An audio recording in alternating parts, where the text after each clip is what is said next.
Bismillahirrahmanirrahim. Assalamualaikum warahmatullahi wabarakatuh. Alhamdulillahilladzi wa'ada man ata'ahu bidaris salam wa huwa alladzi faddalana min makhlukati fil alam. Wassalatu wassalamu ala sayyidil umam sayyidina Muhammadin sallallahu alaihi wasallam.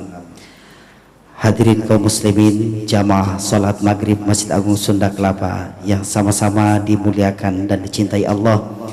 Alhamdulillah pada malam hari ini kembali sama-sama kita akan mengikuti kegiatan rutin kita, yaitu mendengarkan kajian yang pada malam hari ini kajian kita akan sedikit melanjutkan kajian minggu kemarin, yaitu kajian Al-Quran yang insyaallah akan diisi dan disampaikan oleh guru kita Al-Mukarram Al-Ustadz Al-Hajj Ali Hasan Bahar LCMA, dan alhamdulillah beliau pun telah hadir di tengah-tengah kita. Untuk itu marilah sama-sama kita awali dan kita buka majelis kita dengan sama-sama membaca Ummul Quran surat Al-Fatihah. Kembali kita memohon kepada Allah Subhanahu wa taala semoga dengan barokahnya surat Al-Fatihah menambah keberkahan untuk kita semua yang hadir pada malam hari ini, dan juga kita memohon semoga kita selalu diberikan kesehatan, kemudahan dan juga keberkahan dari Allah Subhanahu wa taala. Dan juga melalui pembacaan surat Al-Fatihah kita doakan untuk kesembuhan dari Ibu Siti binti Husain, dan juga untuk Bapak Taslim teknisi listrik Masjid Agung Sunda Kelapa, serta dikhususkan pula untuk kesembuhan dari Ustadz Haji Ansarudin yang sedang sakit, semoga diberikan kesembuhan oleh Allah Subhanahu wa taala. Ala hadhihi niyyah wa kullu niyatin salihah ila hadratin Nabi Mustafa Rasulillah sallallahu alaihi wasallam. Al-Fatihah.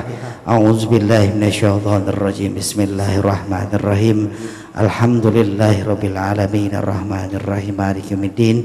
Iyyaka na'budu wa iyyaka nasta'in ihdinas siratal mustaqim siratal ladzina an'amta 'alaihim ghairil maghdubi 'alaihim waladdallin. Amin. Amin amin ya rabbal alamin.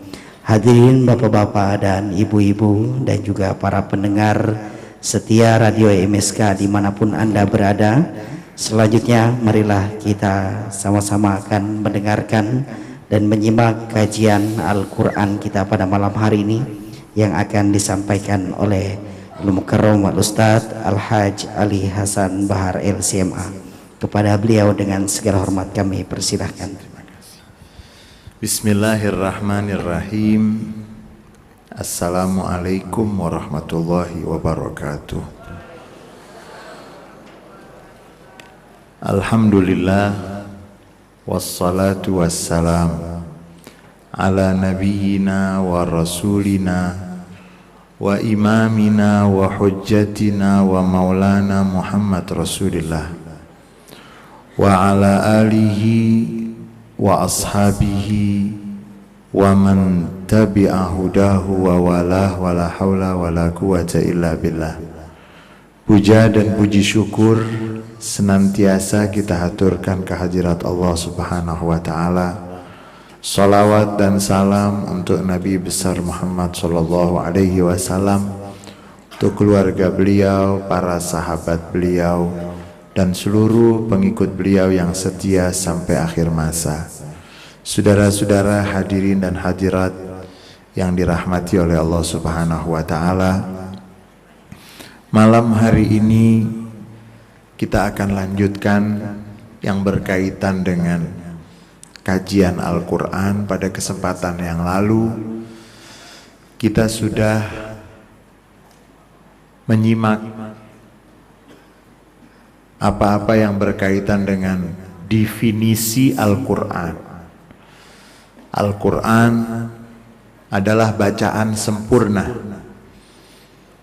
yang diwahyukan kepada Nabi Muhammad SAW melalui malaikat Jibril, dan Al-Quran sampai kepada kita secara pasti diriwayatkan, diberitakan generasi demi generasi dengan jumlah yang banyak menutup kemungkinan terjadinya kesalahan.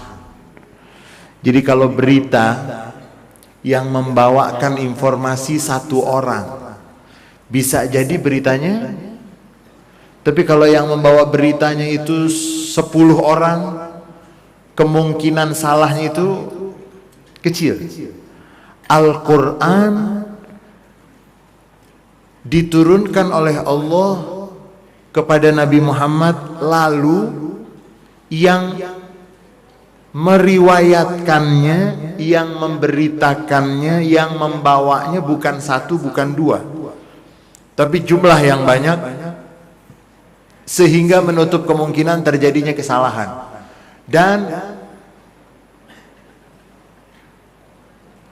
dalam pembahasan seperti ini juga kita ingin mengingatkan, ada beberapa riwayat yang mengatakan bahwa Siti Aisyah radhiyallahu anha wa ardhaha itu pernah mengatakan bahwa ada beberapa ayat Al-Quran yang hilang karena dipatok oleh ayam.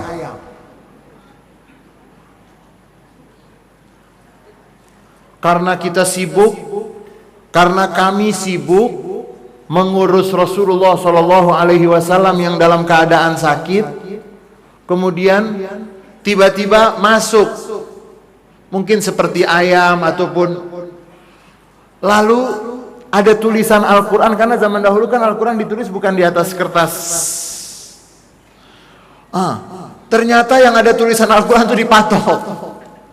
Kemudian riwayat-riwayat seperti ini tidak bisa diterima. Kenapa?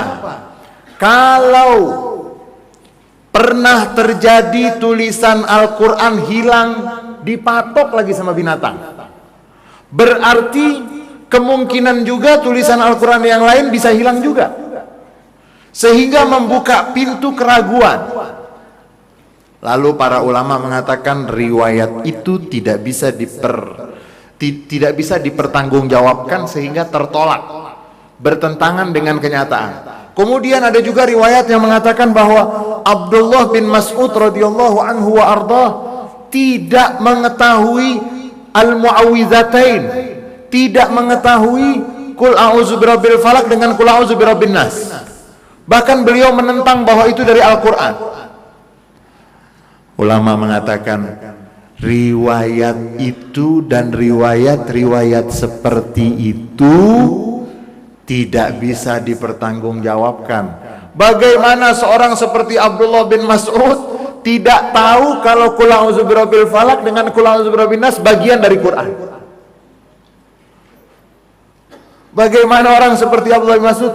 Riwayat-riwayat itu menjadi tertolak karena memang Al-Quran diriwayatkan bukan satu orang, bukan dua orang yang membawa riwayatnya, dan memang sudah tertulis semenjak diturunkan, sudah tertulis. Dan Al-Quran adalah mukjizat. Kita jelaskan pada kesempatan yang lalu, Al-Quran adalah wahyu yang menjadi mukjizat untuk Nabi Muhammad. Kita sudah jelaskan juga bahwa bagaimana bentuk mukjizat Al-Quran untuk bangsa Arab yang ketika itu diturunkan Al-Quran. Mukjizat Al-Quran akan tidak bisa mereka lawan karena indahnya kalimat-kalimatnya, karena bagusnya susunan katanya. Dan bangsa Arab pada waktu itu ketika turunnya Al-Quran, mereka adalah bangsa yang paling membanggakan dan berbangga dengan keindahan kalimat, sehingga semua mereka menghafal banyak syair, puisi. Dan mereka itu paling bangga kalau punya penyair, kalau punya orang yang pandai berpidato mengukir kalimat. Sampai dikatakan oleh sebagian ulama, kalau bangsa Cina, orang-orang Cina itu, mereka yahtamuna bihandasatil bunyan, fal Arab yahtamuna bihandasatil lisan wal kalam. Kalau bangsa Cina itu mereka memang memiliki perhatian dengan arsitek bangunan. Ada tembok Cina. Tapi kalau bangsa Arab, mereka arsitek kata-kata. kalimatnya bagus, dipilih. Itu kecenderungan mereka. Turun Al-Quran yang susunan kalimatnya bagus, mereka gak bisa menjawab. Ditantang sama Al-Quran, ayo buat sampai ada alif lam mim ha mim kaf ha ya ain sad. Itu semua huruf kamu tahu wahai bangsa Arab. Dan Al-Quran tersusun dari huruf-huruf tersebut. Tolong buat. Seperti seorang arsitek yang sudah membangun istana yang sangat bagus, kemudian dia menantang arsitek-arsitek yang lain. Dia membawa batu bata, batu kali, semen.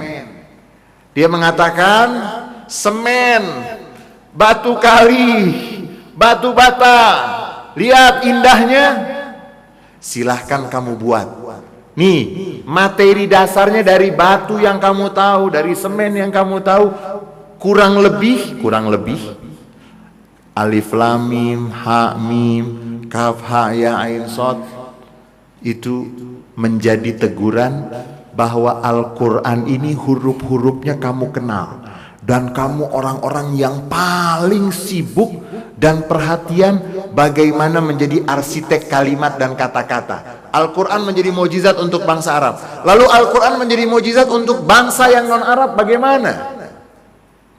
Karena kan Al-Quran bukan hanya untuk bangsa non-Arab. Itu bagaimana? Oh, kandungannya ada informasi masa lalu. Dari mana Nabi Muhammad bisa bercerita tentang Nabi Yusuf? Ya, Nabi Muhammad itu nggak pernah, mohon maaf, Nabi Muhammad itu tidak pernah berguru, sehingga beliau berguru kepada Allah Subhanahu wa Ta'ala. Karena kalau Nabi Muhammad pernah berguru, nanti mereka akan mengatakan ilmu yang beliau bawa itu adalah yang beliau dapat dari, lalu dimodifikasi. Nabi tidak pernah memiliki guru kecuali Allah Subhanahu wa Ta'ala. Informasi tentang Nabi Yusuf, bagaimana cerita Zulaiha dengan Nabi Yusuf, karena ada di dalam kitab yang lain kisah tersebut, tapi Al-Quran meluruskan bagaimana kisah anak-anak muda yang menyelamatkan agama mereka masuk ke dalam goa. Surat Al-Kahfi.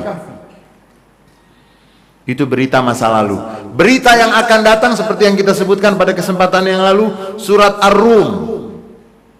Romawi akan kalah, kemudian setelah itu dia akan menang. Ketika dia menang, maka orang-orang yang beriman akan senang. Karena Romawi itu agamanya Kristen, masih percaya dengan nabi-nabi yang kita hormati dan kita agungkan. Sedangkan kaum musyrik Mekah itu tidak percaya. Mereka itu menyembah berhala, sehingga orang-orang yang beriman akan gembira. Benar, terjadi kekalahan bangsa Romawi, kemudian mereka menang lagi dan orang-orang yang beriman akan senang. Belum terjadi, sudah diberitakan. Begitu juga kisah informasi tentang Fir'aun. Al-Quran mengatakan, "Falyawm nunajjika bibadanika liman litakuna liman khalfaka ayah." Hari ini kami selamatkan badanmu, wahai Fir'aun. Itu belum terjadi, sudah terjadi masa lalu. Diberitakan, baru dipelajari, ditemukan. Informasi masa lalu, informasi yang akan datang. Kisah yang kita bawakan bagaimana Abu Jahal meninggal dunia, sampai sahabat yang kecil itu yang menarik kepalanya di ubun-ubunnya. Kalla la illam yantahi lanasfa'am bin nasiyah. Kalau mereka tidak berhenti, kelompoknya Abu Jahal mengganggu Nabi Muhammad, melarang orang yang sholat, lanasfa'am bin nasiyah, kami akan cabut ubun-ubunnya. Falyad'u nadiyah sanad'u zabaniyah. Biar nanti dia mengambil kelompoknya, memanggil kelompoknya, memanggil gengnya, kami yang akan memanggil malaikat zabaniyah. Meninggalnya Abu Jahal itu ditarik ubun-ubunnya. Karena badannya besar, sahabat yang melihat tidak bisa mengambil, ditarik. Ubun-ubunnya persis. Yang belum terjadi diberitakan. Kemudian mukjizat hukum. Hukum-hukum yang disebut di dalam Al-Quran itu mengandung mukjizat, tidak bisa terkalahkan. hukum yang berkaitan tentang wudhu. Berapa banyak orang masuk Islam karena meneliti tentang wudhu. Puasa, wudhu itu ada yang masuk Islam, seorang profesor, karena dia meneliti, baru menemukan hasil penelitian bahwa agar saraf selalu dalam keadaan baik, maka kita harus membasuh, harus melakukan sentuhan ke beberapa organ tubuh. Dia contohkan semua anggota wudhu. Muridnya ada yang muslim. Muridnya bilang, "Prof, maaf, itu setiap hari kami lakukan. Ini penelitian saya. Setiap hari kami lakukan. Coba contohkan kepada saya." Benar yang dicontohkan itu membasuh wajah. Karena si profesor itu mengatakan ada beberapa titik di wajah, kemudian di tangan. Ya, ini selalu kami lakukan, Prof. Coba jelaskan. Dijelaskan wudhu. Profesor itu akhirnya berguru sama siapa? Itu yang dikatakan al-Islam ya'lu wa la yu'la alaih. Islam tinggi, tidak bisa tinggi. Akhirnya si profesor itu belajar sama muridnya. Islam itu kan maju. Profesor lagi banyak. Cerita tentang jin, nanti kita akan masuk itu sedikit. Jin. Itu banyak profesor di Amerika Serikat yang masuk Islam, usianya sudah 80 tahun lebih, dulu mengingkari tidak ada jin, akhirnya melakukan penelitian, usianya sudah 80 tahun, benar, saya masuk Islam dan saya mengakui sekarang ada makhluk namanya jin. Umat Islam dari mulai TK sudah percaya ada jin. Pinter mana? Dia mau sampai untuk mengenal jin harus jadi profesor. Kita dari TK ada makhluk namanya jin. Ada suratnya, surat jin. Jadi Islam ini maju. Cuma nanti penyakitnya umat Islam. Jadi dalam Al-Quran, informasi masa lalu, informasi yang akan datang, hukum-hukum yang ada di dalam Al-Quran. Pernikahan, perceraian, niat, orang yang niat. Kalau ada orang yang suaminya meninggal dunia, ada namanya masa iddah. Kalau yang diceraikan, dari mana Nabi Muhammad belajar kalau ada orang bercerai? Saya talak kamu. Ini yang boleh ngomong laki atau perempuan? Hah? Seorang laki, seorang suami mengatakan kepadanya, saya talak kamu satu. Ada masa namanya masa iddah. 3 kali suci atau 3 kali haid. Nabi Muhammad tahu dari mana? Sekarang baru, pantes ya, itu tenggang waktu untuk berpikir, tenggang waktu untuk berpikir, tenggang waktu juga untuk menyatakan rahimnya bersih sehingga tidak tercampur. Dari mana 3 kali suci atau 3 kali haid? Dari mana itu? Kalau yang suaminya meninggal dunia ada hukumnya 4 bulan 10 hari tidak boleh nikah, dan tidak boleh orang yang naksir itu menyatakan saya mau nikah sama kamu. Itu diatur. Ini dari mana ini? Ini hebat sekali. Rumah tangga sampai kita sering menyebutnya itu pisah ranjang. Ya. Kalau suami istri cekcok dan seterusnya, kita menyebutnya pisah ranjang, padahal Al-Quran tidak menyebut pisah ranjang. Asingkan dia di tempat tidur. Wahjuruhunna fil madaji. Asingkan dia di tempat tidur. Bukan pisah ranjang. Di satu ranjang. Cuman asingkan. Gimana asingkan? Jangan lihat dia.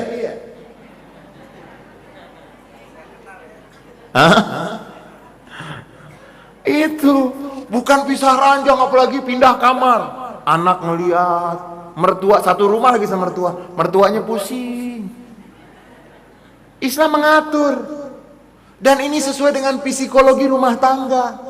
Luar biasa. Nabi Muhammad dari mana ini kalau bukan dari Allah? Orang zaman itu, jujur saja, Jakarta 70 tahun yang lalu, jangankan perilaku, nama orang aja aneh-aneh. Jangankan perilaku, ada yang namanya Balok, almarhum Haji Balok.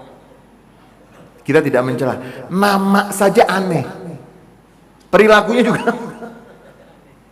Nama masih belum berperadaban. 1400 tahun yang lalu sudah diatur tuh. Suami begini dipesan, wa ashiruhunna bil ma'ruf fa in karihtumuhunna fa asa an takrahu syai'an wa yaj'alallahu fihi khairan katsira. Hei para suami, perlakukan istri kamu dengan yang ma'ruf. Kalau kamu tidak suka dengan sebagian dari sifat istri kamu, Al-Quran nggak bilang zaman dulu 1400 tahun yang lalu belum melek peradaban, mestinya apa? Kawin aja banyak perempuan. Al-Quran tidak bilang begitu. Berapa banyak yang kamu tidak sukai, di balik itu Allah siapkan kebaikan yang banyak. Ini dari mana? Kan waktu zaman itu jahiliyah, kalau bukan dari wahyu dari mana?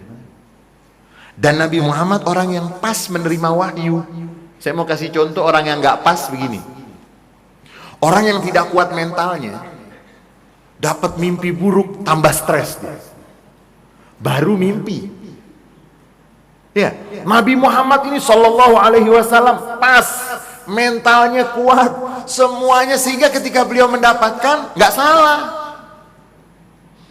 Al-Quran itu mukjizat untuk orang Arab, mukjizat untuk non Arab, mukjizat untuk orang yang hidup di zaman Nabi, mukjizat untuk orang yang hidup setelah zaman Nabi, mukjizat. Zaman sekarang mukjizat, nanti kita sudah meninggal dunia, kalau masih ada waktu lagi sampai hari kiamat, dia mukjizat terus, nggak berhenti. Satu lagi, mukjizat dari segi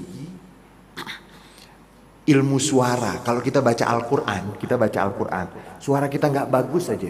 Huruf-huruf Al-Quran itu dilakukan penelitian oleh para pakar fonetik ilmu suara, dan sekarang masih terus dikembangkan, namanya i'jaz sauti, mukjizat secara ilmu suara. Itu susunannya, qul a'udzu birabbin nas, malikin nas, ilahin nas, qul a'udzu birabbil falaq min ada qalqalah ada berapa? Ada sughra, ada kubra. Sekarang itu para pakar bahasa lagi mencari-cari, ternyata bahasa yang punya sempurna seperti itu bahasa Arab. Dan kayaknya itu bagian dari rahasia. Saya tidak mengatakan satu-satunya rahasia. Bagian dari rahasia kenapa yang dipilih bahasa Arab. Susunannya, huruf-hurufnya itu mengandung suara dan bernuansa musik. Kalau baca Al-Quran itu, apalagi kalau suaranya enak. Makanya Nabi pesan yang mau jadi imam tuh orang suaranya yang paling bagus, supaya bisa membawa. Jangan yang baca itu, mohon maaf, aki-aki giginya ompong semua. Nah itu sudah mesti cari yang, karena nanti orang bisa. Akhirnya apa? Quran yang begitu sempurna, kita katakan bacaan yang sempurna, sempurna semuanya. Tidak ada satupun hurufnya yang salah, tidak ada peletakannya yang salah, tidak ada informasinya yang salah, tidak ada maknanya yang salah, semuanya sempurna. Untuk membaca yang sempurna itu, auzu, jangan sampai yang sempurna itu menjadi tidak terlihat sempurna. A'udzubillahi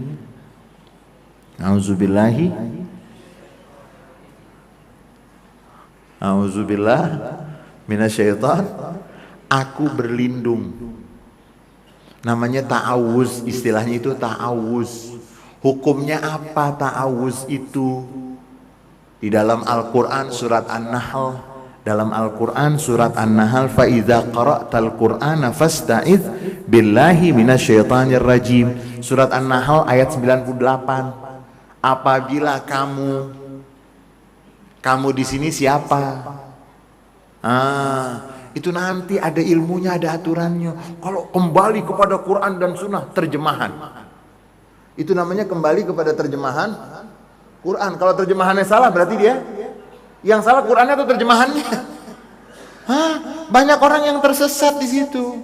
Makanya ulama zaman dahulu itu mereka sangat hati-hati. Bukan nggak mau langsung kembali kepada Quran dan Sunnah, bukan. takut orangnya belum cukup, belum balik. Gak usah pakai akil.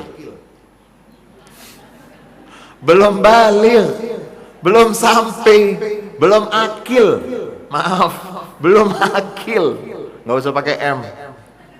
Belum akil, belum cukup. Karena nanti fa idza qara'tal qur'ana fasta'iz billahi minasyaitonir rajim. Fa idza qara'ta, maka apabila kamu, mau diterjemahinnya apa? Sudah membaca atau akan membaca? Itu nanti nggak bisa. Baru belajar bahasa Arab 2 hari. Qara'a, ini masa kerja, kata masa lampau. Telah. Wow, Ustadz, ini baca auzunya setelah baca Quran. Karena ini kata kerjanya ini masa lampau. Tuh, baru 2 hari belajar bahasa Arab. Orang kalau baru 2 hari di Jakarta sering nyasar nggak? Sering nyasar. 2 hari di Jakarta gaya betul. Nyasar sana, nyasar sini. Nanti dulu, Al-Quran itu luas. Karena tidak semua sahabat Nabi pun berani menafsirkan Quran. Sampai Sayyidina Abu Bakar As-Siddiq radhiyallahu anhu warda. Yang saya ingatkan pada beberapa kesempatan yang lalu, ada orang pakai kaos Manchester United, satu As-Siddiq, belakangnya My Khalifah. Emang Sayyidina Abu Bakar pemain bola? Yang bener aja. Itu penghinaan untuk Sayyidina Abu Bakar. Jadi tolong, kalau ada yang punya garment, ada yang punya itu, kalau ada yang mau cetak apa, satu, nanti 10 sahabat Nabi al-asyrul mubasysyirin bil jannah jadi kaos bola semuanya. Kan ada 10 sahabat yang Nabi beritakan akan masuk surga, masuk kaos bola semuanya. Ini namanya umat yang mohon maaf melecehkan. Dia nggak sadar siapa Sayyidina Abu Bakar. Sayyidina Abu Bakar banil hadarah la la'ibu qurrah. Sayyidina Abu Bakar tuh membangun peradaban, bukan pemain bola. Kalau pemain bola itu hitung-hitungan kontrak. Ya. Fa idza qara'ta, apabila kamu qara'a itu bentuknya memang fiilnya namanya fiil madhi. Biasanya artinya itu untuk masa lalu yang sudah terjadi. Akala artinya sudah makan, akalta kan gitu. Tazawwaja artinya nikah. Tazawwajta, kamu sudah nikah? Sudah. Akal ta'at. Tetapi bisa jadi maknanya itu bukan masa lalu. Fa idza qumta ila sholati, fa idza qumtum ila sholati faghsilu wujuhakum. Dalam surat Maidah ayat yang berkaitan tentang salat. Fa idza qumtum ila sholati faghsilu wujuhakum. Kalau kamu mau salat, bukan kalau kamu sudah salat. Wah, ini repot. Kalau baru belajar bahasa Arab 2 hari, terus mau diterapkan Al-Quran, kacau. Datang aliran, namanya bebas. Kalau bebas kan gak mau terikat dia. Semua boleh. Al-Quran itu mengatakan bahwa wudhu setelah sholat. Karena ayatnya menggunakan fi'il madhi.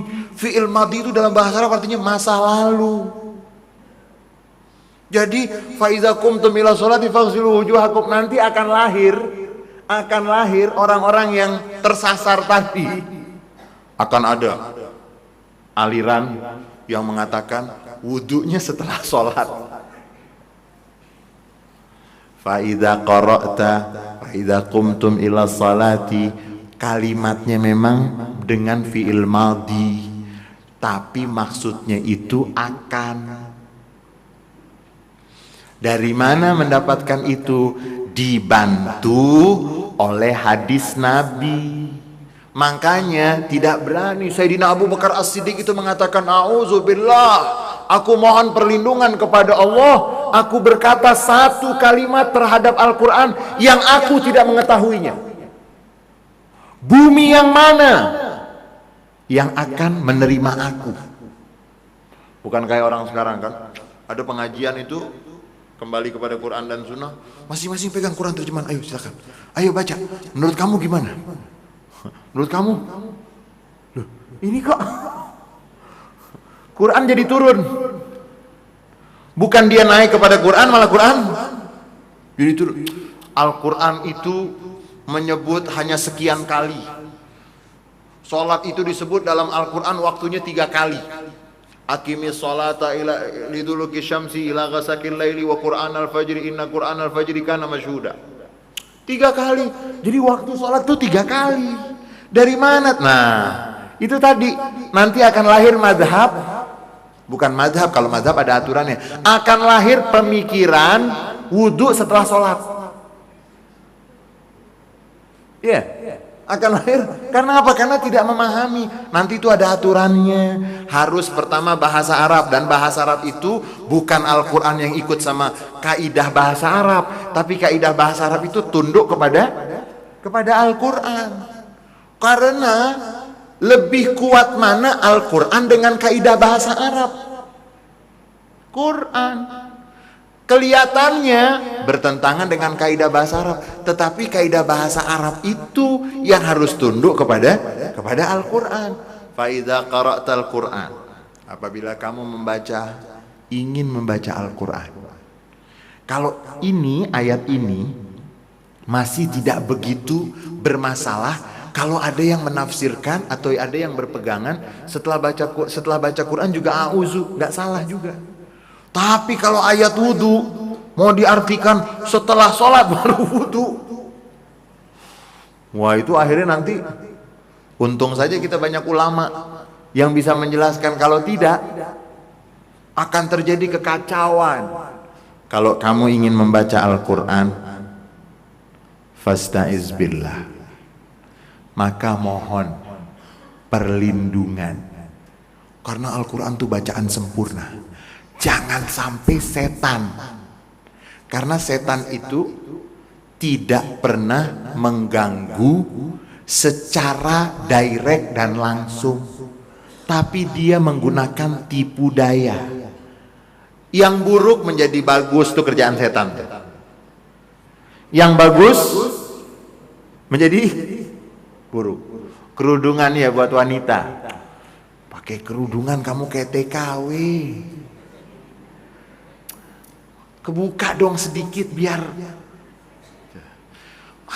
nggak seksi kayak nenek-nenek. Itu setan tuh. Setan nggak pernah bilang jangan pakai kerudung, jangan. Nggak. Setan bilang kurang seksi pakaian kamu. Akhirnya dibuatlah oleh setan you can. Setan buat. Dan setan nggak pernah pamerkan itu di kampung, nggak pernah. Ada ajang bergengsi. Jalan. Nabi kita sudah bilang, sinfani min ahlin nar lam arahuma. Ada 2 kelompok yang pasti masuk neraka, tapi aku nggak sempet ngelihat dan berjumpa mereka. Yang pertama kata Nabi, rijalun alaihim siyaq yadribuna biha ibadallah. Jadi ada kelompok orang laki-laki yang memegang pecut. Dia memecut hamba-hamba Allah. Banyak ulama ahli hadis yang menafsirkan yang dimaksud di situ adalah pemerintah yang zalim. Rakyatnya di. Yang kedua, wanisaun kasiyatun ariyatun mailatun mumilat. Wanita-wanita berpakaian telanjang. Berpakaian tapi jalannya itu mailat mumilat. Jalan itu miring dan memiringkan. Itu siapa tuh namanya tuh? Yang jalan gitu. Kan rambut mereka tuh kayak punuk unta. Nabi bilang apa? La yadkhulnal jannata wa la yajidna rihaha. Enggak akan masuk surga dan enggak akan mendapatkan semerbak surga. Setan itu enggak pernah bilang buka aurat, enggak pernah. Kurang seksi. Kurang seksi lah, inilah. Setan pinter, makanya kita minta perlindungan. Kalau Syekh Mutawalli Sya'rawi itu beliau mengatakan, kenapa kita baca auzu? Mohon perlindungan kepada Allah. Beliau mengambil ilustrasi, kalau anak kecil berjalan, seorang anak, dia belum dewasa atau sudah dewasa, Kalau dia berjalan sendiri, mungkin di tengah jalan dia berjumpa dengan sesama anak kecil, dia akan diganggu. Tapi kalau dia jalan dengan ayahnya, kalau dia berjalan dengan ayahnya, gak ada yang ganggu. Bagaimana kalau berjalan bersama Allah? Berjalan dengan ayahnya aja gak diganggu. Lalu bagaimana kalau dia berjalan bersama Allah Subhanahu wa Ta'ala? Gak ada yang berani mengganggu. Mau baca Al-Quran ini bacaan sempurna. Jangan sampai saya mendangkalkan Al-Quran. Jangan sampai Syekh Muhammad Al-Ghazali, ulama besar Mesir, Allah yarhamur rahmatul abrar, beliau yang selalu mengatakan dahulu, ulama-ulama dahulu, para sahabat Nabi, para tabi'in, tabi'in, para ulama dahulu, mereka kalau membaca Al-Quran, mereka di bawah, dengan membaca Al-Quran mereka menjadi naik. Cara berpikir mereka menjadi naik, wawasan mereka menjadi naik. Tapi sekarang banyak orang membaca Al-Quran, Al-Quran yang diturunkan menjadi rendah. Karena pemahaman mereka yang, saya pernah ketemu dengan seorang Ustadz, dalam Al-Quran tuh gak ada 3 waktu doang, cuman 3 waktu. Saya mau tanya, saya bilang, zakat 2,5% tuh mana ayatnya?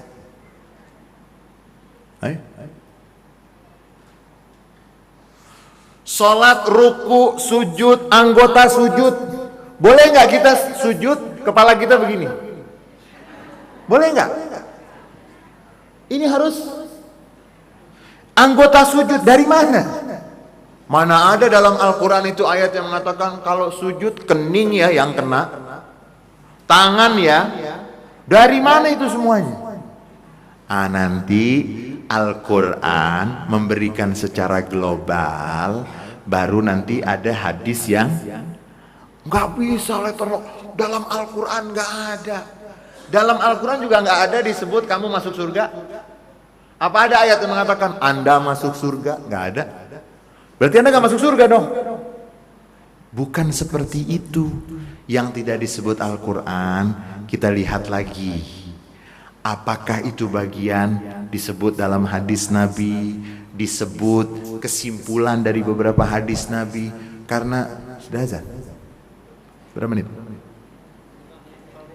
5 menit lagi. Jangan sampai Al-Quran itu dangkal sehingga dianjurkan, tidak wajib hukumnya. Meskipun ada ulama yang mengatakan kalau mau baca Quran wajib. Auzu. Ada pendapat jangan dipaksa. Lalu sebagian lagi mengatakan karena yang dimaksud faiza qara'tal Quran, apabila kamu membaca Al-Quran, kamu di sini siapa? Pertama pasti Nabi Muhammad SAW. Tetapi nanti ulama menjelaskan al-ibrah bi umumil lafadz la bi khususis sabab. Yang disebut memang satu orang, tapi yang dimaksud siapa saja yang membaca Al-Quran. Wahai kamu yang menerima Al-Quran, wahai kamu yang akan membaca Al-Quran, maka dianjurkan, perintah tapi bukan wajib. Sebagian ulama mengatakan wajib, jumhur atau mayoritas mengatakan sunnah. Sehingga kita nggak usah ribut. Jangan, tuh kamu nggak pakai auzu, astagfirullahaladzim, nggak boleh, tuh Al-Quran bilang. Nanti itu didetailkan lagi. Yang dimaksud dengan kamu Nabi Muhammad pada awalnya.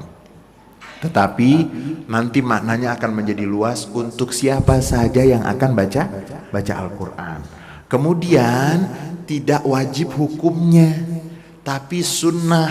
Kenapa sunnah? Sunnah itu kan artinya kalau kita lakukan, kalau kita tinggalkan, ada sebagian orang mengatakan rugi. Nggak dapat untung. Kalau orang dagang biasa aja tuh. Sunnah, ada sebagian ulama yang ahli ma'rifat itu mengatakan bahwa sunnah itu yang kalau kamu lakukan kamu dapat pahala, kalau kamu tidak lakukan kamu tidak dapat dosa tapi kamu rugi. Nggak dapat pahala masa nggak rugi? Biasa aja tuh, nggak wajib kok nih. Itu orang gimana? Seperti pedagang, nggak ada yang beli hari ini, nggak, biasa aja. Itu sedikit apa dia? Sedikit wabillahi taufiq wal hidayah dia perlu mendapatkan, tidak mendapatkan pahala masa nggak rugi? Sampai Imam Asy-Syafi'i rahimahullah mengatakan, saya mendapatkan ilmu paling banyak setelah saya pelajari ini semua dari ulama-ulama. Dua, waktu adalah pedang. Kalau saya tidak, maka dia akan membunuh saya. Hawa nafsu kalau tidak disibukkan, dia akan menyibukkan saya. Gak mau rugi. Kalau ini sunnah adalah sesuatu yang kalau dilakukan dapat pahala, kalau tidak dilakukan tidak dapat dosa, tapi rugi. Masa gak dapat pahala? Tidak rugi, karena nanti kita kalau meninggal dunia itu semuanya nyesel. Yang udah berbuat baik nyesel, yang gak berbuat baik nyesel. Yang berbuat baik nyesel, kenapa gak banyak saya berbuatnya. Yang berbuat sedikit nyesel lagi. Yang tidak berbuat nyesel juga. Semua nyesel, cuman kadar nyesalnya saja ya. Nah kita tidak mau menyesal dan kita mau baca Al-Quran. Jangan sampai bacaan saya merendahkan Al-Quran.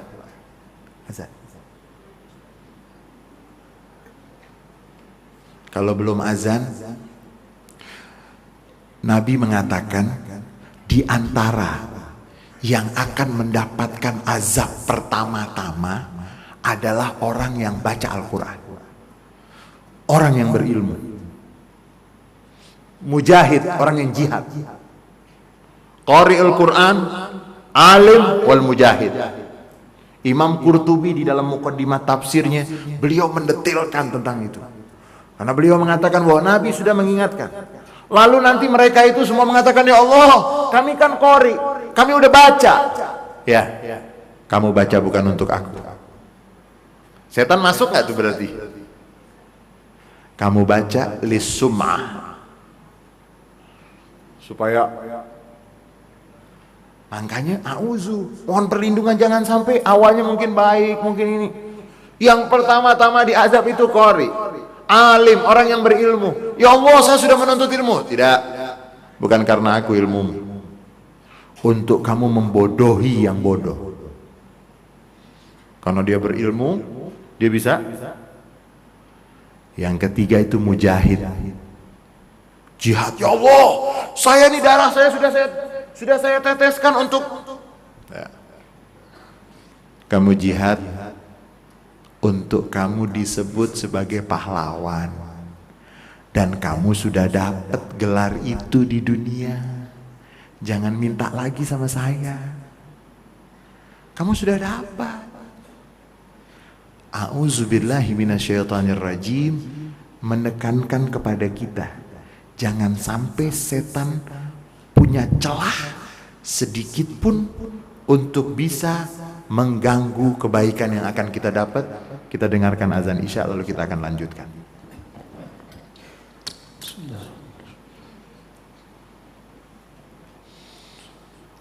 Allahu Akbar, Allahu Akbar.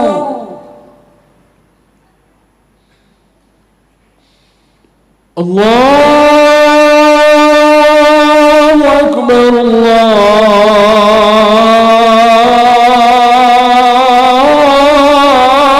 Akbar. Asyhadu an la ilaha illallah.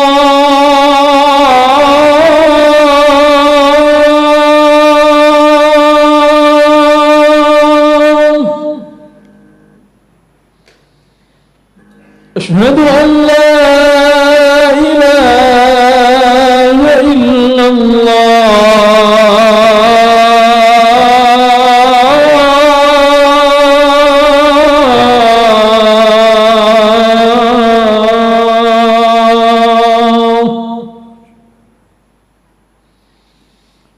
Asyhadu anna Muhammadar Rasulullah.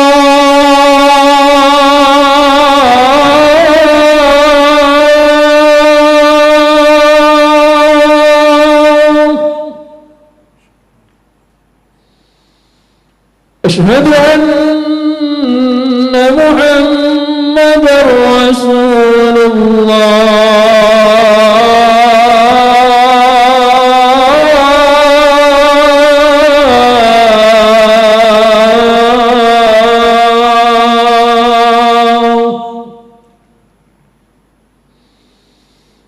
حي على الصلاة.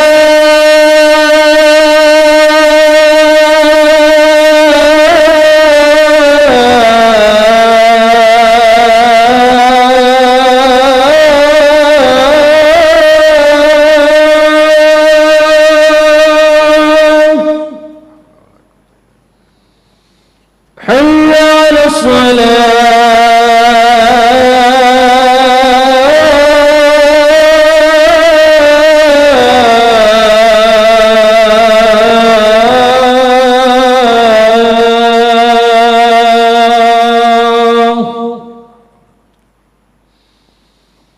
حي على الفلاح.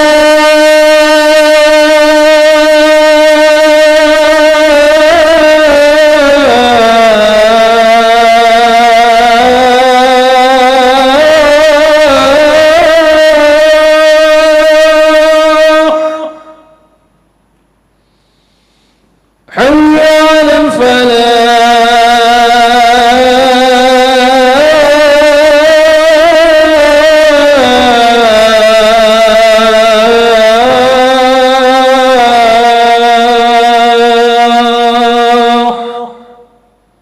الله أكبر الله أكبر. لا إله إلا الله.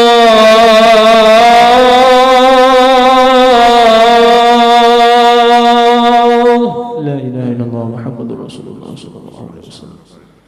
اللهم رب هذه الدعوة التامة الصلاة القائمة آت سيدنا محمد الوسيلة والفضيلة والشرف والدرجة العالية الرفيعة وابعثه مقاما محمودا الذي وعدته إنك لا تخلف الميعاد.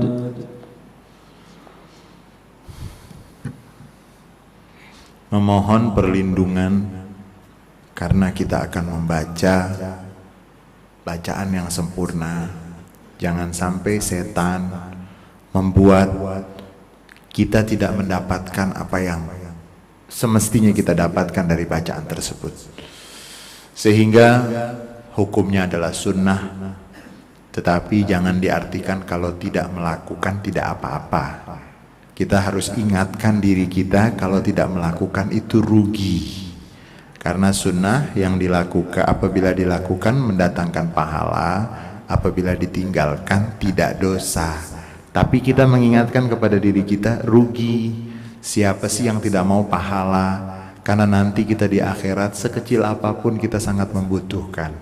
Karena kita akan pulang. Orang yang mau pulang kampung itu semua dibawa. Capek lah semua. Yang penting jangan sampai nanti sudah di sana masih mengharapkan sesuatu yang tertinggal.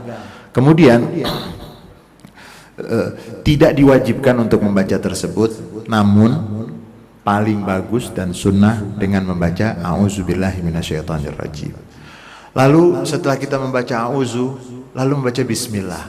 Kalau bismillah di setiap awal surat, kecuali di surat At-Taubah, surat At-Taubah. Apakah itu harus wajib ataukah itu sunnah juga? Dalam Fatihah itu terjadi perbedaan pendapat. Sampai mohon maaf dengan segala hormat dengan yang berbeda pendapat. Membaca bismillah ketika sholat maghrib, isya dan subuh, sholat berjamaah, apakah bismillahnya didengarkan atau tidak didengarkan? Menurut mazhab yang kita anut di Indonesia, mazhab Imam Syafi'i mengatakan bahwa bismillah itu bagian dari surat Fatihah. Kalau baca surat Fatihah, ya didengarkan juga. Dan riwayat yang mengatakan bahwa tidak terdengar bacaan bismillahnya, yang kedengaran langsung alhamdulillah, Nabi tidak pernah membaca Fatihah dengan bismillah yang terdengar. Itu hadisnya menurut ulama yang meneliti tentang hadis-hadis bismillah tersebut, bahwa hadis yang mengatakan bismillahnya nggak kedengaran, itu nanti ada kategori hadis namanya hadis mu'allal, hadis yang punya illah, muttarib. Itu nanti ada penjelasannya. Tapi kita nggak usah ribut. Jangan mau sholat tuh ngelihat imamnya bismillahnya kedengeran nggak tuh. Kalau kedengeran ahli bid'ah, nggak mau sholat di situ saya. Itu perbedaan bukan baru, sudah ada. Dan bismillahirrahmanirrahim disebut di dalam Al-Quran di setiap awal surat, kecuali surat At-Taubah, dan disebut. Kan kalau di setiap awal surat itu kan, surat dalam Al-Quran berapa ibu? Oh, berapa, ada berapa surat? 100 berapa? Tidak disebut dalam satu. Tidak disebut di awal satu surat, surat Taubah. Berarti di setiap awal surat kecuali satu. Tapi di dalam surat Saba, yang di situ ada kisah Nabi Sulaiman, itu kan disebut suratnya Nabi Sulaiman kepada Ratu Balkis. Sebelum saya lupa, di dalam Al-Quran, a'udzu, mohon perlindungan, itu disebut 17 kali terulang. Satu kali ada mohon perlindungan kepada jin. Jadi sebanyak diulang kalimat a'udzu, ista'aza, mohon perlindungan, melindungi, semuanya itu mohon perlindungan kepada Allah. Kecuali satu dalam Al-Quran, di dalam surat Al-Jin, dalam konteks kecaman. Innahu kana rijalun minal insi ya'uzuna bi rijalin minal jinni fazaduhum rohaqa. Sesungguhnya ada dari kelompok manusia laki-laki yang minta perlindungan kepada jin. Fazaduhum rohaqa. Minta perlindungan sama orang jahat, tambah apa? Mau ngutang sama orang yang jahat. Jadi apa kita? Tambah di mereka mohon perlindungan. Nah, semua ayat yang kalimatnya berkaitan dengan mohon perlindungan di dalam Al-Quran, semuanya menjelaskan mohon perlindungan kepada Allah, kecuali satu, dan konteksnya itu kecaman buat mereka yang satu ini, minta perlindungan kepada. Sekarang banyak nggak? Banyak tidak? Mau 2000 sekian, dukun lagi laris. Itu jin katanya ada yang capek sekarang, karena banyak sekali. Itu sampai ketika Indonesia pernah rame beberapa waktu yang lalu, penangkapan jin ditaruh dalam botol. Itu sebagian orang di Eropa menulis dalam kolom salah satu surat kabar itu mengatakan orang Indonesia banyak kehilangan akal sehatnya, gagal di alam nyata lalu mencoba-coba ke alam gaib.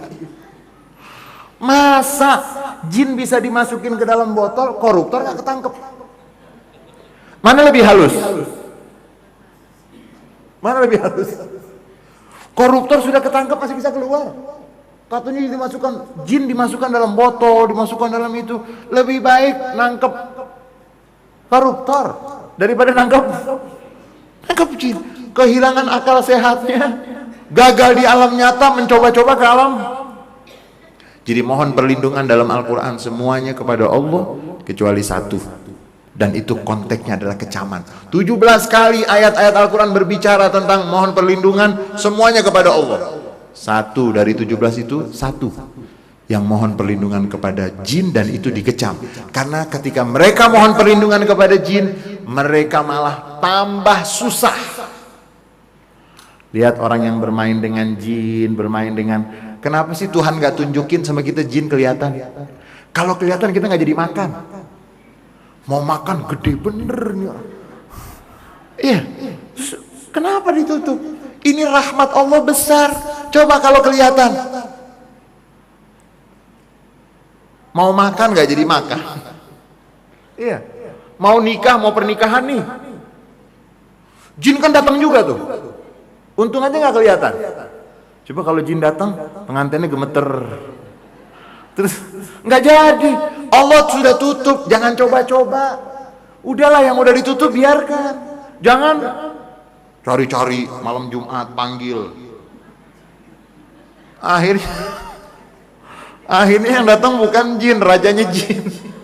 Syaitan.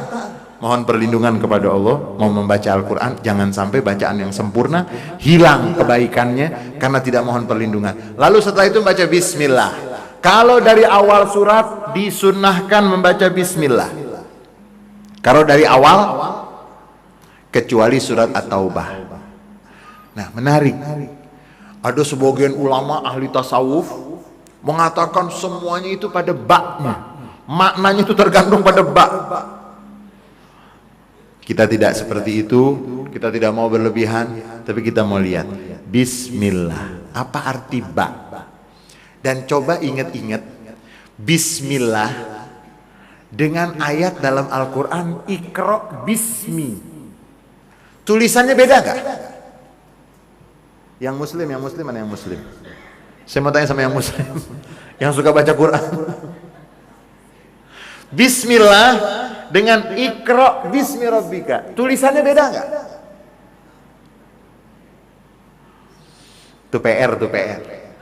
Nanti pulang dari sini baca. Karena nanti mata kita itu dalam beberapa riwayat dikatakan mata punya hak. Di antara hak mata adalah membaca, melihat ayat-ayat Al-Quran. Bismillahirrahmanirrahim itu sebetulnya kan ba kemudian isim. Ba kemudian alif sin mim, tapi kan dihapus tuh, tidak ada bismillahirrahmanirrahim. Tapi kalau dalam Iqra kan ada. Apa rahasianya? Minggu depan aja kita bahas ya, supaya mimpinya itu dapat wahyu. Baik. Imam Az-Zarkashi dalam kitabnya Al-Burhan fi Ulumil Quran itu mengatakan cara penulisan Al-Quran itu gak sembarangan. Jangan kita pikir, wah waktu nulis bismillah kecepetan kali ya, akhirnya kelewat. Bukan, itu ada maknanya. Nanti itu kata-kata rahmat dalam Al-Quran taknya itu terbuka. Nah, ini masuk kategori ijaz resmi, bukan resmi, rasm. Mukjizat penulisan Al-Quran. Satu lagi mukjizat namanya, kan ada mukjizat suara, mukjizat informasi, mukjizat hukum. Ini mukjizat penulisan. Penulisan Al-Quran itu punya rahasia. Iqra bismi rabbika dengan bismillahirrahmanirrahim. Ba di sini artinya, ba itu memang artinya dengan. Dalam bahasa Arab itu artinya dengan. Apa yang dimaksud dengan makna ba di sini? Artinya dengan menyebut, dengan memulai. Aku memulai dengan. Aku bersandar, karena nanti ba itu dalam bahasa Arab dan juga dalam Al-Quran itu bisa artinya nempel. Nempel. Saya nggak bisa kalau nggak nempel sama Allah. Coba lihat, kita jarang baca Al-Quran saja, hati kita gimana? Coba latihan tidak sholat 2 bulan, habis itu meninggal dunia, nauzubillah. Jauh dari Allah tuh. Kenapa sih yang masuk Islam tuh orang-orang yang pinter? Yang keluar dari Islam orang yang, kenapa? Mereka mencari, mereka berusaha. Ini tulisannya saja Al-Quran tuh ada maknanya. Karena di dalam surat Iqra yang dimaksud bukan hanya zatnya. Beda dengan bismillah, karena di dalam bismillah Setiap ingin memulai aktivitas dianjurkan. Nanti beda itu. Tujuannya hanya zat Allah. Zatnya yang saya maksud. Bukan hanya kebesarannya, tapi zatnya. Memang sebagian ulama mengatakan dihapusnya alif dalam bismillah untuk memudahkan. Karena sering dibaca, sering. Sebagian lagi mengatakan apa? Subhanallah. Kalau, ini saya mau kasih PR aja ya. Saya mau kasih PR. Nanti pulang, hitung bismillah itu berapa huruf. Kalau ditambahin alif 1 berapa? Nanti pulang aja dihitung, jangan sekarang. Bismillah, ba, sin. Kalau tulisannya itu tambah pakai alif seperti dalam surat Al-Alaq atau surat Iqra, jumlahnya berapa? Nanti ada lagi mukjizat bilangan. Luas. Makanya kita minta perlindungan kepada Allah, jangan sampai saya yang lemah, saya yang bodoh, saya malah menjadi mendangkalkan 19. Angka 19 itu la haula wala quwata illa billah, itu 19. Bismillah kalau pakai 1 tambah jadi 20. Kenapa sih 19? Karena di api neraka itu ada malaikat yang menjaga api neraka, jumlahnya alaiha tis'ata asyar. Siapa yang sering membaca bismillah, yang jumlah aksara hurufnya itu 19, akan diselamatkan dari bahaya. Ini ada rahasia, ini kesan. Boleh diterima, boleh tidak. Tetapi kalau yang mendalaminya, sama seperti begini. Al-Quran itu kalau menyebut saudara yang darah hubungannya kandung, itu biasanya pakai kalimat ikhwah. Tapi kalau saudara yang bukan kandung itu ikhwan. Ketika berbicara tentang orang-orang yang beriman, yang dipakai itu ikhwah. Taknya marbuto gitu. Karena memang orang yang beriman diminta ikatannya itu melebihi ikatan darah dan ikatan daging. Jadi semuanya itu ada rahasianya. Bismillahirrahmanirrahim, dengan saya memulai dengan nama Allah. Saya mohon perlindungan dengan Allah Subhanahu wa taala. Saya memulai ingat. Isim itu artinya tanda, bisa juga sumu, tinggi. Saya, siapapun kita, kalau ingin memulai aktivitas, kita memulai dengan bismillah untuk tanda kita itu ingat kepada Allah. Dan jangan sampai perbuatan saya itu rendah, harus tinggi. Kemudian Allah itu dari asal kata apa? Minggu depan aja kita bahas nih. Allah, sedikit saja bocoran sedikit. Allah, hapus deh 1 alif di depan, hapus. Jadi apa? Kata Syekh Mutawalli Sya'rawi, kenapa Allah memilih untuk namanya yang dipilih olehnya Allah? Padahal Allah bisa mengambil kalimat yang lain, tapi kenapa yang dipilih Allah? Untuk malam ini, Allah, kata Syekh Mutawalli Sya'rawi, kalau kita hapus 1 alifnya menjadi lillah. Seandainya Rahman, roknya dibuang, jadi apa?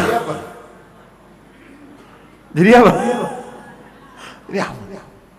Subhanallah. Allah, alif, lam, ya, ha. Alifnya dibuang, lillah.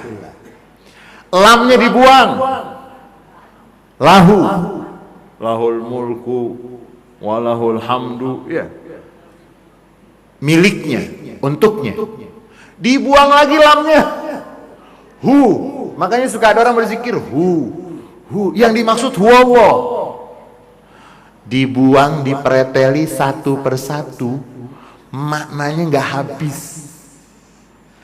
Itu salah satu hikmah dari sekian banyak yang akan kita dapatkan, karena Allah tidak akan memilih untuk namanya dan itu mewakili Asmaul Husna yang lainnya.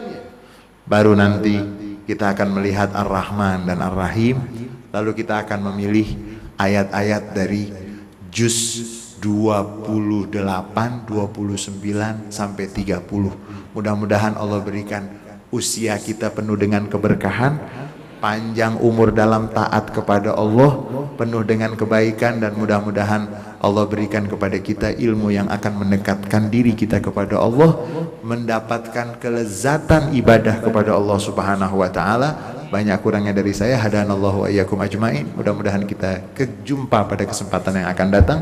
Wal afu minkum, wassalamualaikum warahmatullahi wabarakatuh. Alhamdulillah, subhanallah, jamaah yang dimuliakan Allah, kajian yang sungguh luar biasa mengenai kajian Al-Quran kita. Semoga bermanfaat untuk kita semua dan semoga kita bisa mengajarkan kepada anak, adik dan juga saudara kita yang lain, memberitakan tentang mukjizat di dalam Al-Quran ini. Dengan demikian, sebagai kata penutup, marilah sama-sama kita akhiri dan kita tutup majelis kita dengan sama-sama membaca doa kafaratul majlis. Subhanakallahumma wa bihamdika asyhadu an la ilaha illa anta astaghfiruka wa atubu ilaik. Wassalamualaikum warahmatullahi wabarakatuh.